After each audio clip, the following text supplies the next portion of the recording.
नमस्कार, good evening. आज की इस क्लास में हम लोग जानेंगे कि हमारे पड़ोसी देश नेपाल के बारे में। देखिए, नेपाल क्यों प्रसिद्ध है विश्व में और नेपाल में क्या क्या चीज़ आप घूमने लायक है, कहाँ पे आप जा सकते हो और नेपाल में अंदरूनी मामला क्या है और अभी तक के इतिहास में नेपाल का क्या स्थान रहा है और नेपाल के जानने के लिए आप क्या क्या समझ सकते हो और नेपाल किस लिए पॉपुलर है पूरा वर्ल्ड में, आप जानिएगा इस वीडियो में। तो आइए शुरुआत करते हैं। देखिए, नेपाल का जो बारे में फैक्ट्स हम आज लेके आए वीडियो में, इसमें आप सब कुछ जानेंगे। इस वीडियो के दौरान आप इसकी बिना किए पूरा देखिएगा और इसमें आप बहुत सारी जानकारी आपको मिल सकता है। देखिए, नेपाल का ऑफिशियल नेम जो है the federal democratic Republic of Nepal कहा जाता है और इसको शॉर्ट में नेपाल। कुछ समय पहले नेपाल को काठमांडू जो वैली है उसको ही बस नेपाल कहा जाता था, लेकिन नेपाल का जो एकीकरण हुआ था उसके बाद पूरा नेपाल का जो एरिया था उसको नेपाल राज्य के अंतर्गत किया गया। देखिए, नेपाल के इतिहासकारों ने और विश्व में जो पाया जाता है कि नेपाल में पहले 22 से और 24 राज्य हुआ करता था, जिसको बाद में पृथ्वीनारायण शाह जो राजा थे नेपाल के, वो गोरखा से थे और उसने अपने नेपाल को एकीकरण करके अपने देश को एकीकृत किया था और उसमें अनेकता में एकता ही इस देश का मूल मंत्र है। देखिए, ये एक लैंडलॉक कंट्री है जिसके कोई भी समुद्र से टच नहीं। आज के इस क्लास में हम लोग जानेंगे कि फैक्ट्स अबाउट नेपाल। नेपाल जो भारत के पड़ोसी राज्य है, पड़ोसी देश है और इसमें हर चीज़ आपको मिलेगा क्योंकि देखिए, नेपाल प्राचीन काल से ऐतिहासिक जो पृष्ठभूमि नेपाल का है वो बहुत ही सुंदर और बहुत ही सक्षम देश है, जो छोटे होने के बावजूद और एक लैंडलॉक कंट्री होने के बावजूद भी बहुत ही प्राकृतिक रूप में वो भरापूर्ण देश है। और इसमें से कोई दो राय नहीं कि नेपाल एक शांतिपूर्ण भी देश है। हालांकि कुछ समय के लिए नेपाल में इंसर्जेंसी हुआ था, नेपाल में संकट काल हुआ था जब माओवादी नेपाल में थे, लेकिन अभी क्या जो अवस्था है, नेपाल बहुत ही सुसज्जित देश है। नेपाल का ऑफिशियल नाम जो है वो federal democratic Republic of Nepal है और एक लैंडलॉक कंट्री, क्योंकि नेपाल तीन तरफ से भारत से, यानी कि इसके ईस्ट में, साउथ में और वेस्ट में बॉर्डर जो है सटा हुआ है भारत से, और जो नॉर्थ में है तो तिब्बतन बॉर्डर से लगा हुआ है जो चाइना ने ऑक्युपाइड किया है। और नेपाल को तीन तरफ से भारत और एक तरफ से चाइना ने इसका बॉर्डर टच हुआ है। देखिए, बात करें नेपाल का कैपिटल सिटी तो काठमांडू है, जिसको famous as city of temples माना जाता है। नेपाल के जो काठमांडू है उसमें हर 10 कदम पे आपको मंदिर मिलेगा, इसीलिए इस शहर को मंदिरों का शहर माना जाता है। और पशुपतिनाथ टेम्पल जो है, अगर आप काठमांडू में आए हैं तो बिना पशुपतिनाथ के दर्शन किए आप कैसे जा सकते हैं। और पशुपतिनाथ को भगवान शिव जो है इसमें विराजमान है और बहुत ही जो हिंदू लोग हैं और बहुत ही टूरिस्ट लोग हैं, जो विदेशी लोग हैं, यहाँ पे आके वो लोग पूजा करते हैं और फोटो खींचते हैं ताकि यादगार रहे। यहाँ पे स्वयंभूनाथ टेम्पल है। देखिए, कुछ अलग अलग शहर भी है, ललितपुर, पाटन, भक्तपुर, जो ऐतिहासिक शहरों में से एक है। और हर कलाकृति और काष्ठ मंडप जो बहुत ही आकर्षक और भव्य रूप में मिलता है जो काठमांडू एरिया में। अगर बात करें, देखिए, नेपाल का जो एरिया है उसको 1,47,181 स्क्वायर किलोमीटर में पाया जाता है।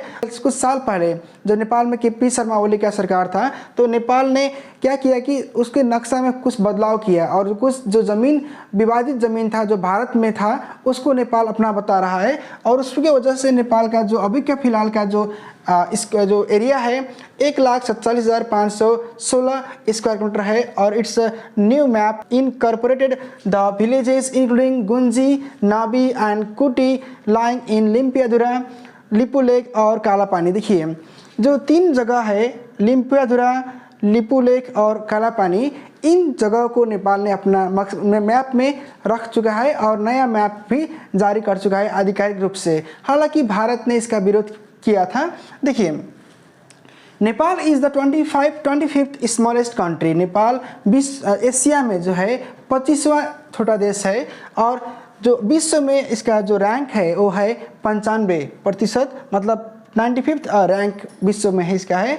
आइए कुछ बात करते हैं नेपाल के और भी कुछ ऐतिहासिक और जो नेपाल के बारे में आप जानने के लिए उत्सुक हैं। देखिए, नेपाल की जो लैंग्वेज है उसको बोला जाता है नेपाली लैंग्वेज, जो कि नेपाल के पॉपुलेशन के 78% जो लोग हैं वो मानते हैं और वो बोलते भी हैं नेपाली में। और मैथिली भी दूसरा लैंग्वेज है, तीसरा है भोजपुरी, इसी तरह वहाँ के और भी लैंग्वेज है। और नेपाल में कुल मिलाकर 123 और इन दो को छोड़ दें तो नेपाल में 121 भाषा स्थानीय तौर पर और राष्ट्रीय तौर पर बोला जाता है। यहाँ के लोग हिंदी बोल समझ पाते हैं और बॉलीवुड का फिल्म जो है और साउथ मूवीज़ जो है यहाँ के लोग को बहुत पसंद आता है। देखिए, नेपाल का जो रिलीजन है, मेन रिलीजन है हिंदुज़म, हिंदू। और गणतंत्र नेपाल में आने से पहले नेपाल एक हिंदू राष्ट्र था, लेकिन उसके बाद नेपाल एक सेक्युलर कंट्री हो गया और नेपाल में अभी कोई भी राष्ट्र धर्म नहीं है। और यहाँ के जो अधिकतर लोग हैं, लगभग 81.3 वो हिंदू है। उसके बाद में बुद्धिज़्म है, यहाँ पे क्रिश्चियनिटी भी है, इस्लाम भी है और जैन भी है, सिखिज़म भी है और किरात भी रिलीजन है, बाकी और भी रिलीजन यहाँ पाया जाता है। और देखिए पॉपुलेशन, यहाँ के पॉपुलेशन की बात करें कि 2022 के अनुसार 2,91,64,578 पॉपुलेशन है। और नेपाल में क्या होता है कि देखिए विक्रम संवत का जो कैलेंडर होता है वो यूज होता है, इसीलिए नेपाल में बात करें तो 2078 का अनुसार ये चल रहा है। अभी फिलहाल नेपाल में 2080 चल रहा है। देखिए नेशनल एनिमल को बात करें तो नेपाल के नेशनल एनिमल काऊ है और काऊ को एक बहुत ही पवित्र जानवर माना गया है। नेपाल में काऊ को मारना यानी कि गाय को काटना बेचना वर्जित है। नेपाल इसको एक बहुत ही पुण्य के रूप में माना गया है और हर धार्मिक कार्य में गाय को एक माता के रूप में माना गया है और इनको पूजा किया जाता है हर लक्ष्मी त्यौहार में और इनको पवित्र माना गया है। देखिए आगे बात करेंगे। देखिए नेपाल का जो राष्ट्रीय खेल है उसको बोला जाता है वॉलीबॉल। नेपाल में वॉलीबॉल अभी फिलहाल में राष्ट्रीय खेल है। इसके पहले कबड्डी और डंडी भी था। और नेपाल के जो बर्ड है, नेशनल पंछी है, वो लोफोफोरस है। इसको हम लोग बोल सकते हैं डांफे और यहाँ के स्थानीय लोग इसको डांफे बोलते हैं लोग। फ्लावर जो नेपाल के है उसको बोलते हैं रोडोडेंड्रन यानी कि लालीग्रास। बहुत ही सुंदर और ख़ास किस्म का फूल होता है। अगर बात करें तो देखिए who is known as father of Nepal, बात करें तो दो नाम आते हैं। पहले बात करेंगे देखिए त्रिभुवन वीर विक्रम शाह, जिसने नेपाल को आगे ले जाने के लिए और इसमें राणा शासन को हटाने के लिए भी में बहुत अच्छा काम भी किए थे त्रिभुवन। अगर आप नेपाल में बात करेंगे कि त्रिभुवन इंटरनेशनल एयरपोर्ट TIA तो भी काठमांडू में पड़ता है, इन्हीं के नाम। देखिए फादर ऑफ मॉडर्न नेपाल, जो नेपाल को यूनाइटेड किए हैं, जो नेपाल को एक देश बनाए हैं। नेपाल में 2224 राज्य अलग अलग था। नेपाल का जो सीमाना था वो भी कोई फिक्स नहीं था उस टाइम पर और नेपाल में हर क्षेत्र में हर जिले में एक अलग अलग राजा हुआ करते थे। उस दौरान क्या था कि नेपाल में अलग अलग राज्य और राजा थे और अपने हुकूमत चलाते थे। लेकिन पृथ्वीनारायण शाह जो गोरखा में पैदा हुए थे और उन्होंने अपने देश को ठान लिए थे कि एक अपने देश को एक बड़ा देश बनाएंगे और उनको यूनाइट करेंगे और एक ही बनाएंगे। इसके लिए उन्होंने एकीकरण का अभियान चलाया। उसमें बहुत सारे युद्ध भी हुआ आंतरिक तौर पर और उस टाइम वो विजय होते गए। अपने कुछ जगहों पे वो हारे लेकिन फिर भी अपना जो लक्ष्य था उसको उसमें जाते रहे और अंत में जाके उन्होंने अपने देश को एक बड़ा राष्ट्र बनाया और उसको अपने तरफ से एक गौरवान्वित किए कि नेपाल को पूर्ण देश का दर्जा दिया। और उन्होंने गोरखा से स्टार्ट कर अपने पूर्ण नेपाल में मेची और महाकाली का जो भी संगम है उस सारे इलाकों को एक किया। और उस टाइम में जो भी उनके पास हथियार थे, जो भी संसाधन थे, उन्होंने यूज़ किए और उसके इस्तेमाल करके अपने देश को एक अच्छा देश और एक अच्छा राष्ट्र बनाए। देखिए बात करें तो नेपाल में अभी फ़िलहाल में क्या है कि काठमांडू में एक मेयर है जिसका नाम है बालेन्द्र शाह, उनको बालेन शाह के नाम से जाना जाता है। उन्होंने काठमांडू को एक बहुत ही अच्छा शहर बनाने के लिए लगे हैं और उन्होंने अपने काठमांडू को जो पहले मेयर होने से पहले का काठमांडू और अभी के काठमांडू में बहुत सारे बदलाव किए हैं और बहुत आगे ले जाने के लिए वो तत्पर हैं। अपने राष्ट्र को, अपने शहर को, एक बढ़ता पॉपुलेशन को किस तरह कंट्रोल करे और ट्रैफिक जाम जो थे काठमांडू के जो बड़ा मुद्दा हुआ करता था उनको भी वो संभाल कर एक स्वच्छ और सफा शहर बनाने के लिए वो जा रहे हैं और कर भी रहे हैं। और देखिए नेपाल एक बहुत ही अच्छा देश है और बहुत ही शांत देश है जहाँ पे आप हर टूरिस्ट को, हर सैलानियों को अच्छे से घूम सकते हो और अच्छे से मनोरंजन कर सकते हैं। समझते देखिए नेपाल के बारे में कुछ और जो रोचक जानकारी है और जो फैक्ट्स है आपको बताएंगे नेपाल के बारे में। देखिए land of the highest peak mount Everest and Kanchenjunga, जो विश्व में सबसे बड़े ऊंचे जो सगरमाथा है, जो माउंटेन है, हिमालय पर्वत है, उसको बोला जाता है माउंट एवरेस्ट। और इसके नेपाल में बोला जाता है सगरमाथा के नाम से भी पॉपुलर है। ये विश्व के पहला नंबर में आता है और विश्व के तीसरा भी नेपाल में पड़ता है, देखिए कंचनजंगा। और विश्व का जो सेकेंड नंबर में पड़ता है वो पड़ता है देखिए पाकिस्तान में, जिसका नाम माउंट केटू है। देखिए तो माउंट एवरेस्ट और कंचनजंगा वाला देश है नेपाल, जो हिमालय में काख में बैठा हुआ एक देश है, बहुत ही सुंदर है नेचुरली और आर्टिफिशियली भी। देखिए बात करेंगे birth place of Lord Buddha, यानी कि जो लॉर्ड बुद्ध का जन्म नेपाल में हुआ था लुम्बिनी जगह में।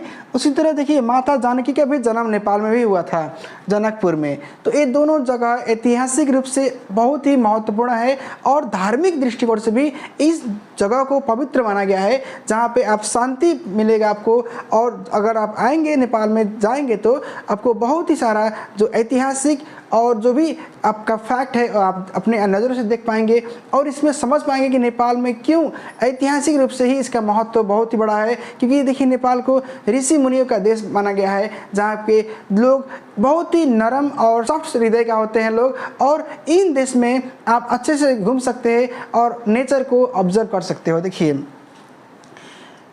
नेवर सेलिब्रेट इंडिपेंडेंस डे, यानी कि नेवर बीन ऑक्युपाइड। देखिए नेपाल कभी भी ऑक्युपाइड किसी के ब्रिटिश जो भारत में थे और भी सारे जगह में ब्रिटिश कॉलोनिज्म था, लेकिन नेपाल में कोई भी कॉलोनिज्म यानी किसी कंट्री ने भी ऑक्युपाइड नहीं किया था। नेपाल हमेशा ही आज़ाद मुल्क रहा है। देखिए world's second richest country in water resources and capacity 83,000 megawatt. देखिए तो नेपाल छोटा सा देश होने के बावजूद ये विश्व में अगर बात करके नेपाल की कैपेसिटी कितना है कि हाइड्रो इलेक्ट्रिसिटी उत्पादन करने के लिए, तो देखिए 83,000 मेगावाट है।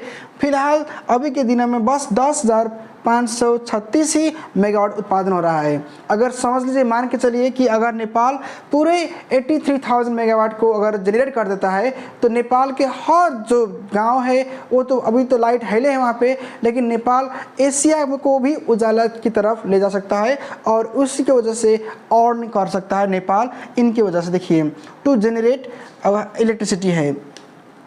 Nepal is the only nation with non rectangular flag.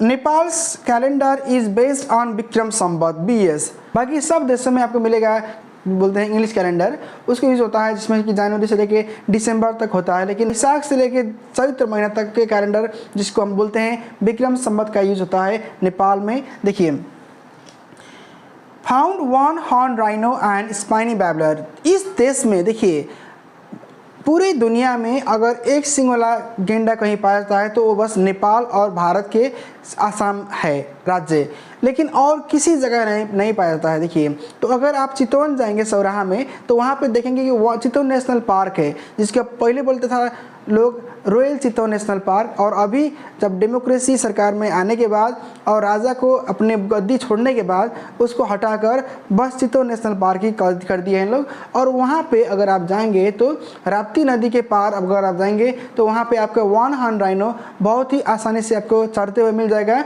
One जंगलों में, और नदी के किनारे भी आपको मिल सकता है। देखिए और एक जो होता है बर्ड स्पाइनी बैबलर, वो भी नेपाल में ही पाया जाता है। देखिए संसार के और किसी मुल्क में नहीं पाया जाता है।